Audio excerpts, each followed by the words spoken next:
So today's track day starts actually in the garage. I've got a full checklist that I'm going to be working through. This will actually be the first like mild prep, or at least second round of mild prep that I've done for the car in preparation for driving around the track. The first time I did Thunderhill West, I prepped it with the brakes and tires, and then today I'll be doing a little bit extra.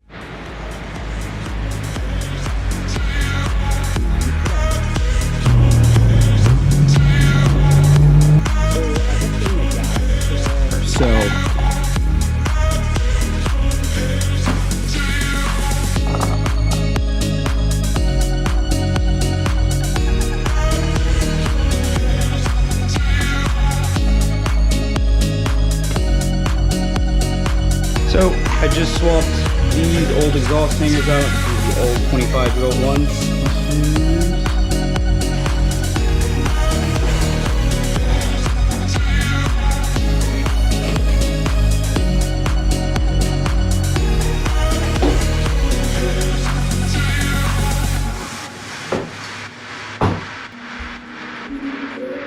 Three, hold it. Three, one more, hold it. Alright, I'm opening it. One. So this is what came out, which is surprising.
Well, that summarizes all the work that we had to do on the S2000.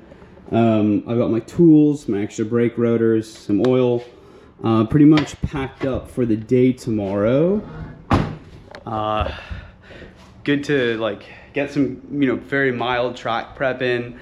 Really excited to see how the car is going to perform with the lowering springs, with the alignment from Valley Motorworks, and yeah, just like show out at one of my favorite tracks. Thunderhill East is the track that I have like the most experience with. It's kind of my home track, and it'll just be like a really cool experience to take this S2000 stockish form to the track and see what we can do together. So I'm finishing my drive into Willows, and I just cracked the windows open for the first time, and it's got a nice crisp breeze.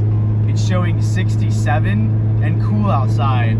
So I'm wondering if maybe we can make something really special happen here on the first session, because the weather seems really awesome now.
session 1 is over.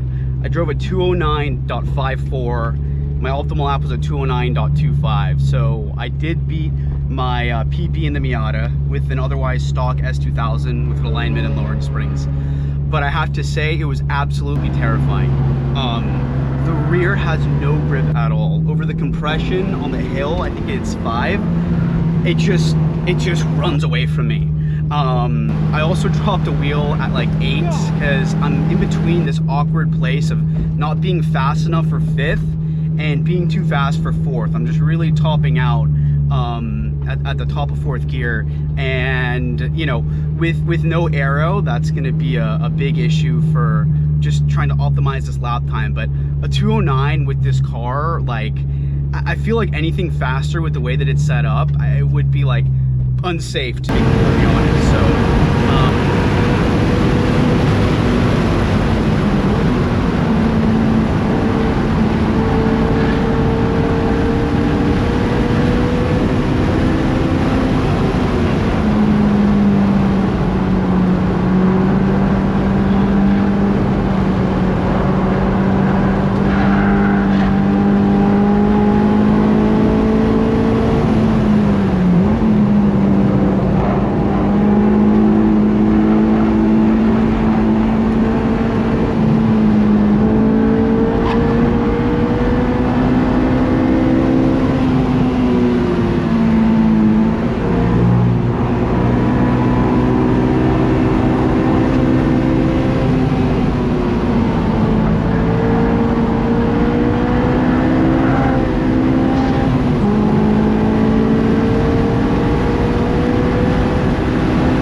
So driving into the carousel turn 2 is just really tough for me.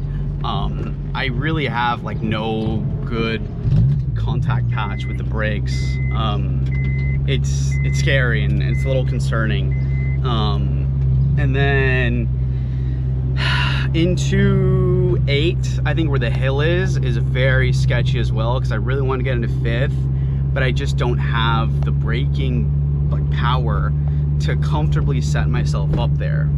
And then in the middle, in the S's, even through 6, I feel like because I don't have any grip in the rear or downforce, I need to compensate with torque. And that means I have to drive through the S's in 3rd, and that's not great either, because it's limiting my top speed through a very crucial part of the track where this car should really perform well in. So yeah, I only did three laps on this one. I felt the tires just completely giving out. I have an optimal of 208, it looks like, and a PB of 209.2. So man, I mean, if I could crack a 208 maybe after lunch, that would be really interesting to see. I don't know if it'll be possible on these tires with with the staggered setup. It is really, really tough to track.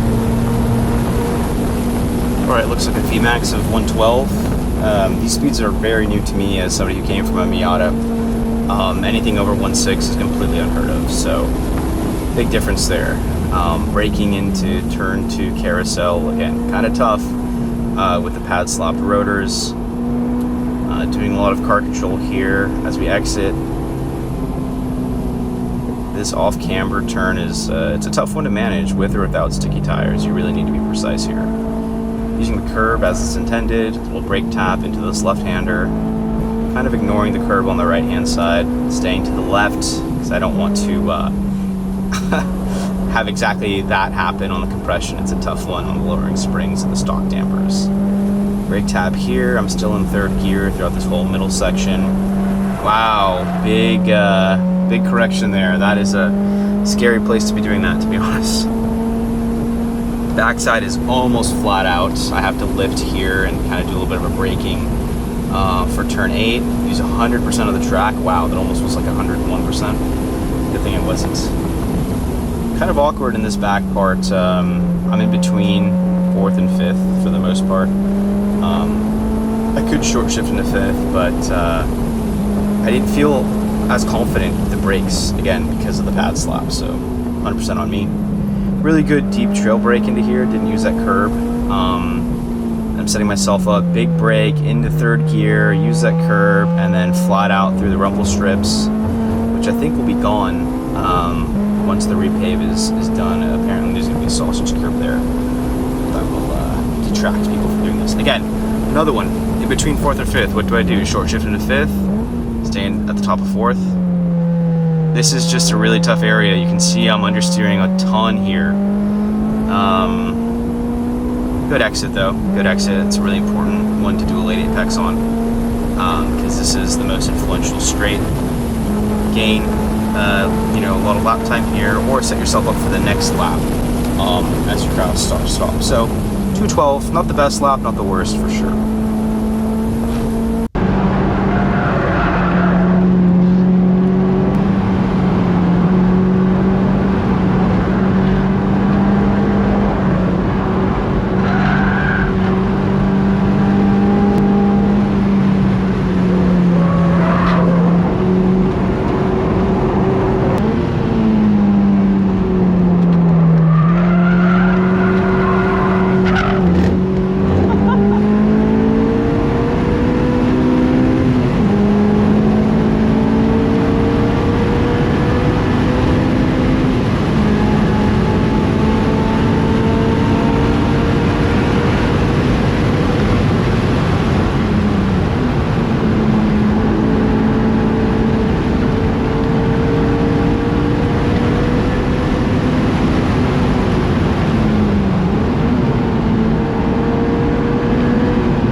I exceeded it. I did a 209.2, where I think the NB Miata did a 209.6 in optimal conditions. And speaking of optimal, my optimal lap was something in the low 208s. So there's a delta there that this car can definitely take in its current form. Now, unfortunately, I dropped the wheel and destroyed the inner barrel of my OEM fronts. Fortunately, I have another set of OEM AP2 V2 wheels that I'm gonna get bored out so I can run a squared 245/4017 setup on my next track day. So I'll be coming back to Sonoma with a squared setup, with freshly resurfaced brakes, because unfortunately I didn't do proper bedding procedures, switching from my street compound to my R10s, so it really affected the way that this car was braking. The compound just didn't grip, and it really, I'm actually surprised that I did that 209.2 with the brakes that I had, or at least the lack of braking power that I had. So I have a little bit of work to do on the car before I hit Sonoma, but the next track day will be at Sonoma. It'll be with the squared setup, and I'm really excited because it'll be S2K day. So if anybody that is watching this channel has an S2000, feel free to say hi. I have the yellow S2000 with a bit of a clapped out bumper that's being fixed. But say hi. I'd love to meet other people with S2000s, and get to, you know, just know other people in the community. So without further ado, I'll be checking back in here at Sonoma.